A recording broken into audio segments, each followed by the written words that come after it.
Innal hamdalillah nahmaduhu wa nasta'inuhu wa nastaghfiruh wa na'udzu billahi ta'ala min shururi anfusina wa sayyiati a'malina. Man yahdihillahu fala mudilla lahu wa man yudlil fala hadiya lahu. Wa asyhadu an la ilaha illallah wahdahu la syarika lahu wa asyhadu anna Muhammadan abduhu wa rasuluh. Amma ba'du, kaum muslimin wal muslimat, Bapak Ibu yang semoga senantiasa dirahmati Allah. Pertama-tama, marilah kita senantiasa untuk selalu bersyukur kepada Allah Azza wa Jalla atas segala nikmat yang Allah berikan kepada kita di kesempatan yang berbahagia ini, di mana berkumpulnya kita di sini. Ini tadi disampaikan ya, setelah puasa kemudian nyembelih ya, baru bisa kumpul lagi. Semua itu merupakan karunia dari Allah Subhanahu wa Ta'ala. Jadi berkumpulnya kita di sini bukan karena Tuhan Uma sudah jauh-jauh hari mempersiapkan, bukan pula mungkin kita yang sudah meluangkan waktu, tetapi semua itu tidak lepas daripada taufik dari Allah Subhanahu wa Ta'ala. Saya sering mencontohkan dengan sebuah atau seperti IO gitu ya. Mereka orang-orang yang sudah kompeten di dalam bidangnya, masalah-masalah event gitu kan. Kadang mereka sudah melakukan persiapan-persiapan yang sangat matang. Menurut mereka, apa yang sudah mereka persiapkan itu sudah persiapan yang terbaik, perfect lah bahasanya mereka. Namun kan kita tidak tahu kondisi seperti apa takdir Allah Subhanahu wa Ta'ala, kan kita tidak ngerti ya. Oleh karenanya Nabi SAW menyuruh kita, kalau kita mendapatkan satu kebaikan dari apa yang kita usahakan, kita diperintahkan untuk mengatakan alhamdulillah binikmatihi tatimmus sholihat. Segala puji bagi Allah Ta'ala, dengan segala nikmat darinya lah maka sempurnalah kebaikan-kebaikan yang dilakukan oleh seorang hamba. Namun sebaliknya, tatkala apa yang menjadi niat baik kita ternyata semua itu belum dimudahkan sama Allah Ta'ala karena satu hal, maka ingatlah Allah mengatakan dalam Al-Quran, wallahu ya'lamu wa antum la ta'lamun. Allah yang paling tahu, sedangkan kalian itu tidak mengetahui. Maka dalam kondisi itu, kita pun disuruh memuji Allah Ta'ala dengan mengatakan alhamdulillahi ala kulli hal. Segala puji bagi Allah Ta'ala dalam segala kondisi yang dihadapi oleh manusia. Oleh karenanya, yang pertama kali yang harus kita lakukan yaitu kita bersyukur kepada Allah Ta'ala. Al-Imam Ibnu Qayyim rahimahullah, ketika beliau menyebutkan tentang poin syukur, supaya syukur itu menjadi syukur yang sempurna, beliau menyebutkan ada 3 pilar yang harus terpenuhi dalam diri kita. Yang pertama, bersyukur dengan hati. Kita yakini segala nikmat yang kita dapatkan semata-mata itu datang dari Allah. Kata Allah Ta'ala dalam Al-Quran, wa ma bikum min ni'matin fa minallah. Nikmat apapun yang ada pada diri kalian, semua itu merupakan nikmat dari Allah Ta'ala. Itu karunia Allah. Kecerdasan yang kita miliki, kesehatan yang kita miliki, kelihayan yang kita miliki, itu bagian daripada nikmat Allah Ta'ala kepada kita. Namun terkadang kan kita sekarang-kadang itu suka lupa. Oh, saya dapat ini kan karena saya pintar, saya cerdas, saya pengalaman saya. Ya, pengalaman semua itu merupakan nikmat dari Allah Ta'ala. Semua yang ada pada diri kita itu nikmat dari Allah. Itu yang kita tanamkan dalam hati kita. Yang kedua, kita bersyukur dengan lisan kita. Kita memuji Allah Ta'ala ya, menyanjung Allah dengan mengatakan alhamdulillah, memperbanyak tahmid kepada Allah Ta'ala. Sedangkan yang ketiga, kita bersyukur dengan perbuatan kita, dengan anggota tubuh kita. Kita melakukan amal soleh, kita melakukan amal-amal kebaikan. Nah, kata Imam Ibnu Qayyim, kalau 3 hal ini terpenuhi dalam diri kita, barulah kita telah mencapai derajat yang tinggi dari yang namanya bersyukur atas segala nikmat yang Allah berikan kepada kita. Kemudian yang kedua, kami juga mengucapkan terima kasih jazakumullah khairan kepada sahibul bait dalam hal ini yaitu Pak Bilal Ansori yang telah mengundang kami ke sini. Ya, kami sering ketemu sama beliau terutama di kajian subuh di daerah Gedangan. Jadi sering ketemu beliau di situ. Ya, lalu beliau menawarkan kalau bisa nggak mampir ke rumah, bisa insya Allah saya upayakan. Ya, kebetulan memang kalau ahad pertama itu saya kosong memang, ya saya kosong, saya sengaja mengosongkan. Ya, jadi kebetulan bisa, alhamdulillah saya bisa memenuhi undangan beliau. Kemudian juga yang saya hormati Pak RT ya dari Paris Blok B ya. Ya, Masya Allah. Saya masuk ke sini nyaman Pak ya. Ya, semoga saya bisa pindah ke sini. Gitu. Ya enak. Ya. Kemudian yang kami hormati ya para DKM dari Masjid Salahuddin, ya Surya beserta para yayasan. Semoga Allah Subhanahu wa taala selalu menjaga panjenengan semuanya dan semoga khidmat yang panjenengan lakukan ya sebagai pelayan daripada hamba-hamba Allah taala menjadi pahala yang akan dilipat gandakan nanti di hari kiamat. Tapi pada kesempatan yang berbahagia ini, saya sebenarnya bingung juga tema kita itu apa gitu loh. Karena saya diminta Ustaz ya berikan nasihat aja tentang masalah poligami. Ya semangat. Tadinya saya tawarkan masalah poligami. Tapi saya tidak berani, saya belum poligami soalnya. Ya, ini kode.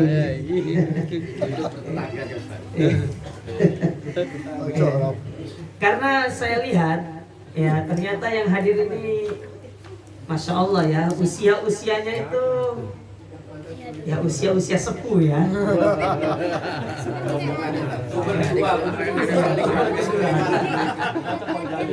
Ya.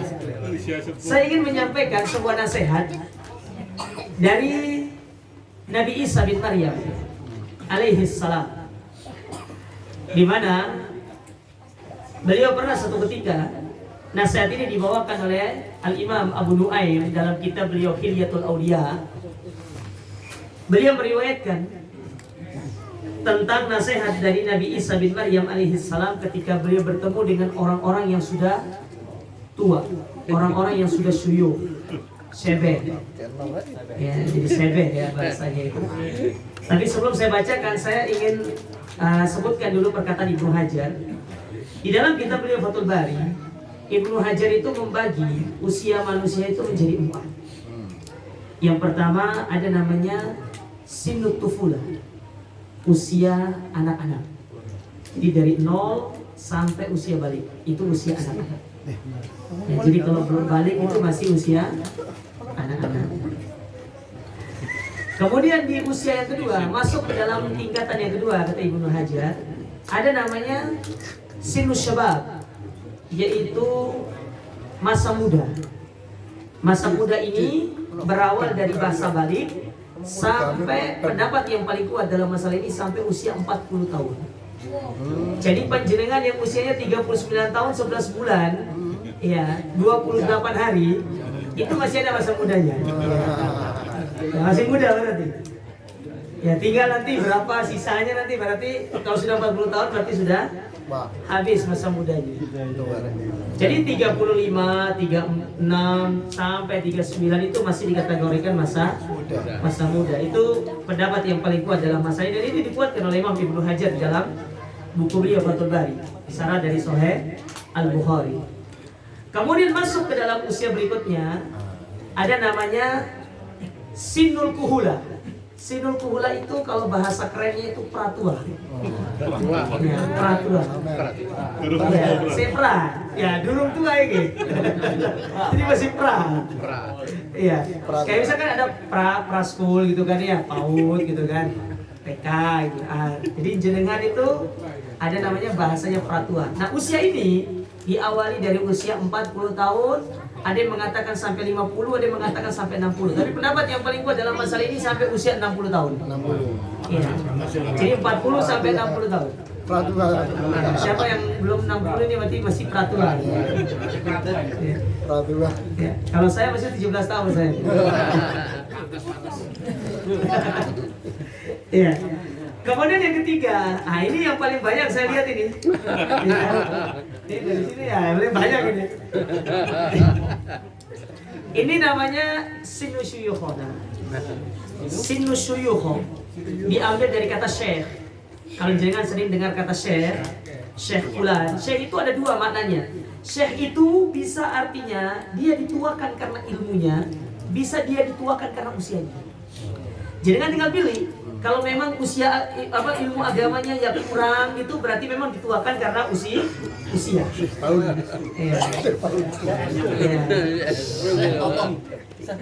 Nah, ini kayaknya jenengan banyak yang nomor 4 kayaknya dia. Nah, Isa bin Maryam pernah melewati sekelompok orang-orang tua. Lalu beliau mengatakan begini. Amma alimta anna za'a idza abyada wa yabisa wa shadda faqad dana hasaduhu. Wahai sekumpulan orang tua, bukankah ketika sebuah tanaman itu dia sudah mulai kering, dia menguning dan dia mengeras, bukankah itu sudah tiba masa panennya? Jadi dia memberikan sebuah gambaran analogi sebelum masuk ke dalam intinya. Jadi Isa bin Maryam itu mengatakan, kira-kira kalau pohon itu, taruhlah padi misalkan ya. Kalau padi itu kalau dia sudah menguning, sudah berisi, kemudian dia sudah tua, ya lalu dia sudah kering, kan tidak butuh air, bukankah sudah tiba masa panennya? Kata dia, bala tentu. Iya, sudah tiba masa panennya. Maka beliau mengatakan, fasta'iddu faqad dana hasadkum. Maka bersiaplah, sesungguhnya masa panen kalian akan segera tiba. Jadi beliau ini ingin memberikan sebuah nasihat tentang persiapan sebelum kita itu meninggal dunia. Bahwasanya usia 60 tahun itu ke atas atau 50 tahun ke atas, bahkan 40 tahun itu sudah menjadi warning awal dari Allah Ta'ala. Makanya Allah Ta'ala dalam Al-Quran mengatakan, falamma balagha arba'ina sana. Ketika manusia itu sudah sampai pada usia 40 tahun, berarti dia telah masuk ke warning awal, peringatan awal. Ibarat kata lampu merah itu, Pak, itu sudah lampu kuning dia. Lampu kuning, tapi kan ini yang mau ke merah, bukan yang ke hijau. Ya, tapi yang mau ke merah sudah lampu kuning. Makanya Allah Ta'ala mengatakan, waja'akumun nadhir. Maka di usia 40 itu Allah mengirimkan kepada kita berupa peringatan. An-nadhir. Apa sih an-nadhir dalam ayat yang disebutkan oleh Allah Ta'ala dalam surat Fatir? Di sini banyak penafsiran para ulama, tetapi pendapat yang paling roji, pendapat yang paling kuat ketika Allah menyebutkan tentang makna an-nadhir, yaitu itulah yang dimaksud dengan bulu putih, uban. Jadi jenengan itu kalau misalkan ngaca kemudian kelihatan uban, itu tandanya Allah telah mengirimkan sebuah surat kepada panjenengan. Ya, surat cinta. Itu warning dari Allah Ta'ala, ya, bahwasanya akan tiba masa panen. Ya, akan tiba masa panennya. Nah, tapi terkadang kita itu sangat suka lupa diri gitu. Kadang kita ini suka lupa diri, usia sudah 50, 60, 70 atau mungkin sudah terus berlalu, lupa bahwasanya akan tiba masa panennya. Jadi hari-harinya berlalu begitu aja, tidak ada kegiatan-kegiatan yang bermanfaat yang dilakukan. Berbeda dengan orang-orang terdahulu, para salaf terdahulu. Sebagaimana kata Abdullah bin Mas'ud radhiyallahu taala anhu, beliau pernah mengatakan apa? Ma nadimtu ala syai'in nadami. Tidak ada sesuatu yang paling aku sesali dalam hidup ini. Ya. Yaitu ala yaumin, ketika satu hari pergi dariku. Naqasa fihi ajali wa lam yazid fihi amali. Satu hari berlalu dariku sementara amalku tidak bertambah. Kita sering itu mencari yang namanya sunset, betul Pak ya? Sunset itu sering cari yang namanya sunset, indah sunset itu. Yang mengindahkan, menjadikan orang itu terlena dengan sunset. Tetapi lupa untuk kita berpikir, ketika sunset itu dia terbenam, matahari itu terbenam, berarti hari ini itu tidak akan pernah datang lagi dalam kehidupan kita. Sekarang tanggal berapa kira? 2. Tanggal 1 Juli, tanggal 2. Tanggal 2 Juli kalau anunya. Hijriahnya. Taruh tanggal 14 ya, 14 atau 15 lah ya. Iya. Taruhlah tanggal 14 Hijriah misalkan, tahun 1444 Hijriah. Itu nggak datang 2 kali dalam kehidupan kita, jemaah. Yang ada itu 45, 46, 47, 48. Pertanyaannya, kita ketemu nggak dengan tanggal-tanggal tersebut? Itu dia pertanyaannya. Oleh karena disebutkan oleh Hasan Al-Basri rahimahullah, beliau pernah mengatakan apa? Adraktu aqwaman kana ahaduhum asyaha ala umrihi minhu ala dirhamihi. Aku mendapati suatu kaum yang mana kaum ini dia lebih pelit tentang usianya daripada pelit terhadap harta. Harta mereka royal, dikasih harta itu. Tetapi masalah waktu mereka tidak mau. Kenapa demikian? Harta kalau diberikan itu sebagai pancingan Allah mengganti harta tersebut. Tetapi kalau waktu, usia yang Anda sia-siakan tidak bisa kembali. Tidak akan pernah kembali. Makanya kata para ulama, idha'atul waqti ya asyaddu min idha'atul mal. Kehilangan waktu itu lebih berbahaya daripada kehilangan harta. Harta bisa dicari, tapi waktu nggak bisa dicari. Oleh karenanya kata para ulama, sekaya-kaya manusia, dia bisa membeli segala urusan-urusan dunia, tetapi satu yang tidak bisa dibeli, dia tidak bisa membeli usia, tidak bisa membeli waktu. Makanya penyesalan terbesar orang-orang di dalam Al-Quran. Apa kata Allah Ta'ala? Apa kata Allah Ta'ala dalam Al-Quran? Dalam surat Al-Munafiqun itu,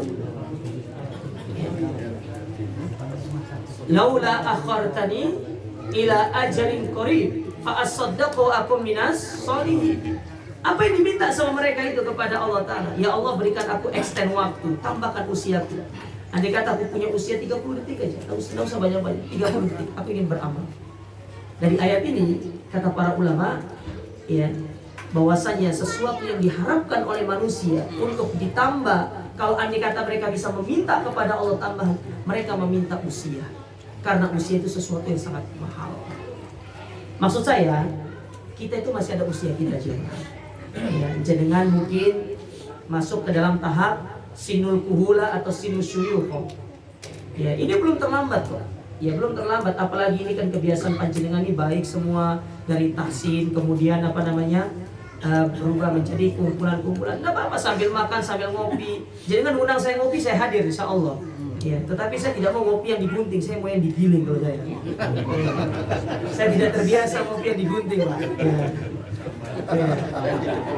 Saya sampaikan sama ibu-ibu yang di MT Kodisia itu. Jadi kan kalau mau kasih saya kopi, saya bilang saya tidak mau yang digunting. Saya tidak mau yang saset, saya maunya yang digiling. Karena itu lebih sehat. Ya, lebih sehat untuk jantung panjenengan. Ya, ini untuk mendetok racun-racun yang ada dalam tubuh itu dengan kita yang digiling. Ini kok mas kopi jadinya. Saya tidak kasih kode loh ya. Nanti depan saya bisa beli insyaallah. Kopi.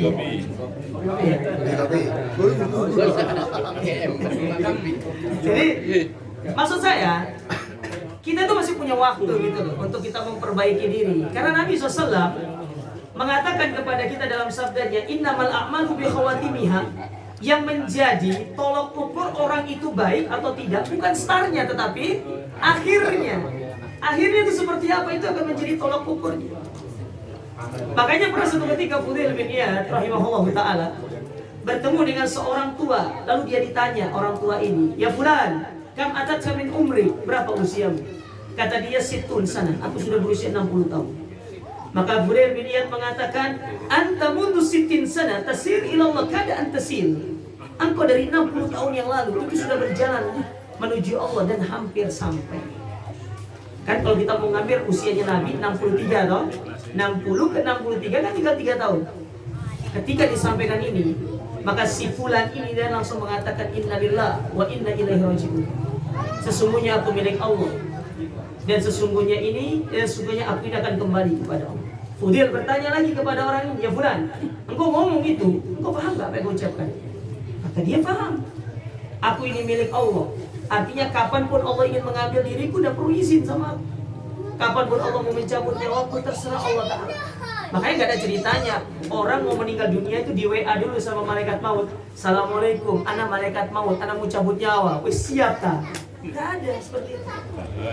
Tidak ada. Iya. Justru itu tambah deg-degan itu kalau datang seperti itu kan. Tidak pernah malaikat maut seperti itu. Ya. Maka kata dia, aku ini milik Allah, kapanpun Allah mau mencabut nyawaku, kapan terserah. Ya, walikulli ummatin ajal, setiap orang tuh punya ajal masing-masing. Fa idza jaa ajaluhum wala yastakhiruna sa'a wala yastaqdimun. Kalau ajal itu sudah tiba, nggak bisa dimajukan, tidak bisa dimundurkan, on time, lebih on time daripada kereta api.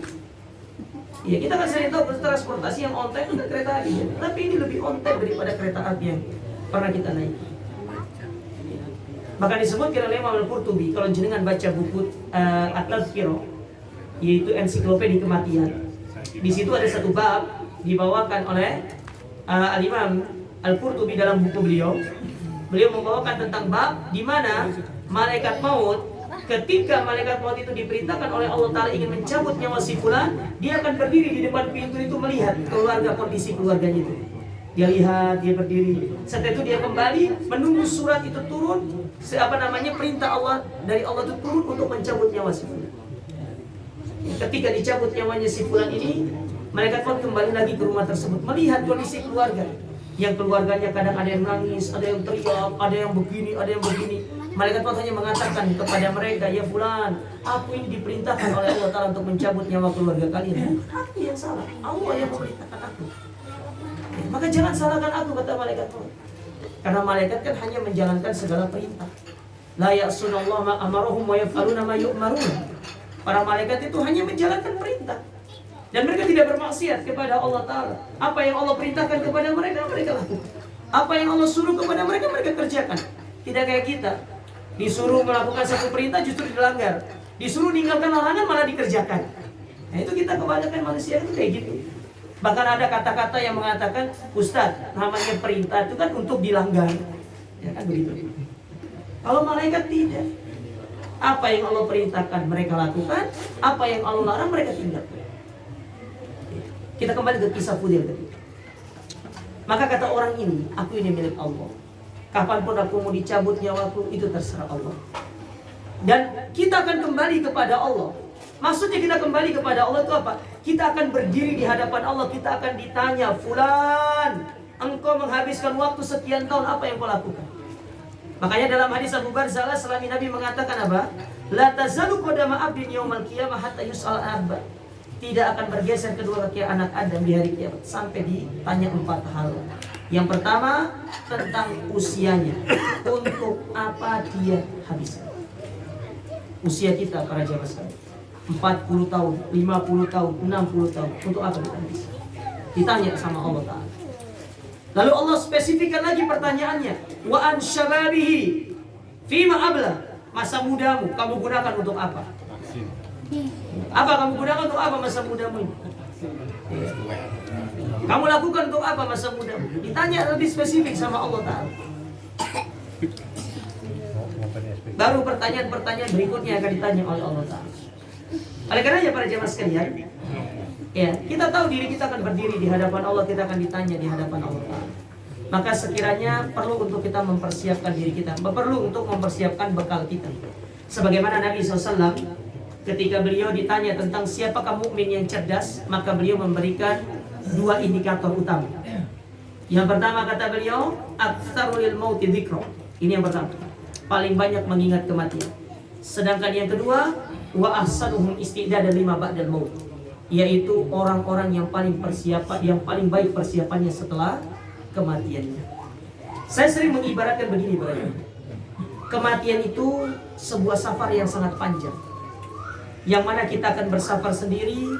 Ketika kita ketinggalan sesuatu, kita tidak akan bisa kembali untuk mengambil sesuatu itu. Kita akan terus berjalan menempuh jalan yang panjang itu sampai akhirnya kita akan bertemu dengan Allah Subhanahu wa Ta'ala. Tidak ada temannya. Kalau kita safar di dunia, pergi ke satu tempat di dunia, ya, kan masih punya teman kan? Contoh kayak kita mudik misalkan, ada istri, ya, atau ada istri-istri misalkan begitu. Ya, ada anak, ya, ada keluarga yang lain yang menemani kita. Tetapi kalau kematian, tidak ada yang menemani kita, sendiri. Mereka hanya mengantar kita ke kuburan. Setelah itu mereka hanya mendoakan kita. Mereka tidak tahu kabar kita seperti apa. Kita selamat, kita sehat atau apa. Wallahu a'lam, mereka tidak tahu. Mereka hanya mampu untuk mendoakan kita. Kita tidak bisa berkabar sama mereka. Kita kalau sabar di dunia kan masih bisa kan. Ya, Abi sudah sampai, ayah sudah sampai, kan masih bisa seperti itu. Kalau di akhirat tak ada. Di dalam kubur gak bisa.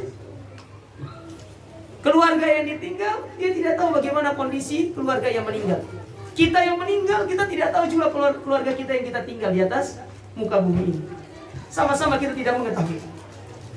Oleh karena itu para jemaah sekalian, saya ingin memberikan sebuah nasihat kepada diri saya pribadi dan kepada antum semuanya sebagai penutup dari acara kita ini, tentang sebuah nasihat yang disampaikan oleh seorang ulama yang bernama Al-Imam Ad-Daqqaq.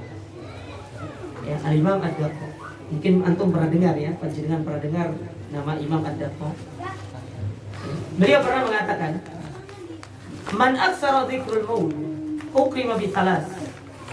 Orang yang paling banyak mengingat kematian, dia akan diberikan 3 hal oleh Allah Ta'ala. Allah akan anugerahkan kepada dia 3 hal. Yang pertama, nasyatun fil ibadah. Dia pasti akan menjadi orang yang semangat beribadah kepada Allah. Kenapa orang ini bisa semangat beribadah? Karena dia sadar yang dia butuhkan setelah kematiannya adalah amal soleh. Tidak ada yang akan dia bawa untuk bertemu dengan Allah kecuali amal solehnya, amal kebaikannya. Makanya dia semangat dalam beribadah kepada Allah. Dia mengumpulkan amal soleh. Dia tidak membiarkan waktunya berlalu begitu aja tanpa dia mengisi dengan amal soleh. Kita ini kebanyakan waktu kita berlalu begitu aja dengan percuma. Bukan tidak boleh bercanda, bukan tidak boleh untuk kita ngopi, bukan tidak boleh itu. Tetapi kalau berlebihan itu nggak boleh.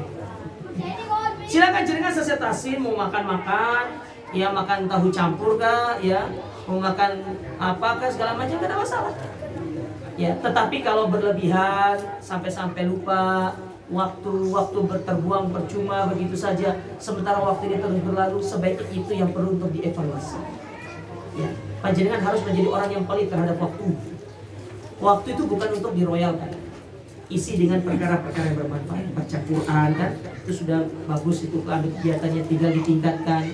Apalagi kegiatan-kegiatan yang lainnya tinggal dilakukan. Ada kegiatan individu, ada kegiatan yang secara kolektif, secara berjamaah. Karena kadang-kadang kita harus duduk sendiri juga untuk melakukan amal itu sendiri. Perlu ya, untuk muhasabah diri kadang-kadang perlu untuk duduk sendiri. Karena biasanya dengan kita duduk sendiri itu kita akan bisa lebih untuk merenungi kesalahan-kesalahan yang pernah kita. Itu yang pertama. Yang kedua, orang yang banyak ingat mati, dia pasti akan diberikan oleh Allah Ta'ala anugerah ta'jilut taubah. Dia pasti akan segera bertobat kepada Allah. Karena dia tidak ingin ketika dia meninggal dunia dia belum bertobat. Sementara indikator orang itu dapat husnul khotimah, yaitu sebelum meninggal dia bertobat kepada Allah.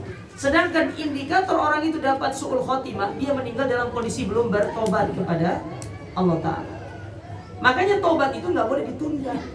Kata Imam Malik rahimahullah, tobat itu disebut dengan wadifatul umur, kewajiban seumur hidup. Karena setiap hari kita salah, setiap hari kita harus bertobat kepada Allah. Tidak ada orang yang nggak salah itu, jemaah. Apalagi kesalahan-kesalahan kecil itu pasti banyak kita lakukan. Saya sering contohkan ibu-ibu naik sepeda motor, liatin kiri belok kanan, ya, itu sering gitu. Akhirnya kalau giliran ditabrak, ibu-ibunya yang marah, padahal dia yang salah. Kadang kita di masjid, di masjid, padahal masjid sudah menyiapkan sandal untuk berwudu biasanya. Malah kita pakai sandal orang. Orang itu udah pingin basah sandalnya, tapi malah kita basahin sandalnya orang itu. Itu juga zalim. Itu dosa kecil. Terkadang kita tidak sadar itu adalah dosa-dosa kecil. Makanya kita disuruh beristighfar, bertobat kepada Allah setiap hari. Ya. Kadang ada orang sudah meletakkan barangnya di sini, kita geser gitu kan. Ya, itu zalim juga namanya. Ya. Padahal dia sudah meletakkan pertama. Ya. Itulah perlu untuk ya, kita senantiasa terus bertobat kepada Allah. Kemudian yang ketiga, ya, kata beliau, ya, wa qana'atul qalbi. Orang yang dia itu rajin mengingat kematian, pasti Allah akan menjadikan dia memiliki hati yang qanaah, selalu bersyukur atas apa yang Allah berikan kepada dia. Karena apa sih yang mau kita bawa dari kehidupan dunia ini, jemaah? Antum mau kumpulkan harta sebanyak-banyaknya, bagian antum itu cuma 3 dari harta itu. Yang pertama, apa yang antum makan. Yang kedua, apa yang antum beli berupa pakaian. Yang ketiga, apa yang antum sedekahkan. Itu tok milik antum. Sisanya harta warisan. Itu harta warisan yang antum akan wariskan kepada anggota keluarga. Nah, selagi antum masih memiliki kesempatan untuk memanfaatkan harta itu, keluarkan di jalan Allah sebagai bekal kita. Karena banyak bersedekah di jalan Allah Ta'ala dari harta, itu termasuk salah satu amalan yang bisa mendapatkan naungan nanti di hari kiamat. Sebagaimana kata Nabi SAW, ya kullun nas tahta dhilli shadaqatihim yaumal qiyamah. Bahwasanya setiap manusia itu dia akan berada di bawah naungan sedekahnya nanti di hari kiamat, dikala tidak ada naungan kecuali naungan dari Allah Subhanahu wa taala. Nah, ini nasihat yang disampaikan oleh Al-Imam Ad-Daqqa ya, terkait bagaimana cara kita bisa memaksimalkan ya waktu kita ya dengan kita banyak beribadah. Karena kalau kita sebutkan ibadah itu banyak macamnya ya. Salah satu jenisnya kayak jenengan tahsin, kemudian menuntut ilmu, itu bagian daripada ibadah di jalan Allah Ta'ala. Namun beliau menyebutkan secara kolektif, tidak menyebutkan secara terperinci.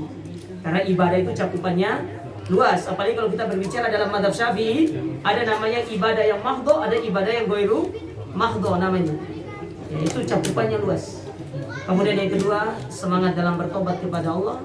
Sedangkan yang ketiga, yaitu kita pasti diberikan hati yang selalu bersyukur, qanaah atas apa yang sudah kita miliki dari urusan-urusan dunia ini. Tapi semoga apa yang disampaikan ini bermanfaat. Ya, semoga ini bisa menjadi pencerahan untuk diri kami pribadi dan untuk para jemaah sekalian. Ya, semoga ini bisa menjadi motivasi kita untuk menjadi pribadi yang lebih baik, memaksimalkan usia-usia akhir kita dengan amal-amal saleh, dengan ketaatan kepada Allah, dan yang terakhir semoga Allah Ta'ala mewafatkan kita dalam kondisi husnul khotimah dan menjauhkan diri kita dari su'ul khotimah. Wallahu a'lam bishawab. Ya, saya tutup dengan doa ini. Ya, ada. Atau bagi-bagi pahala aja.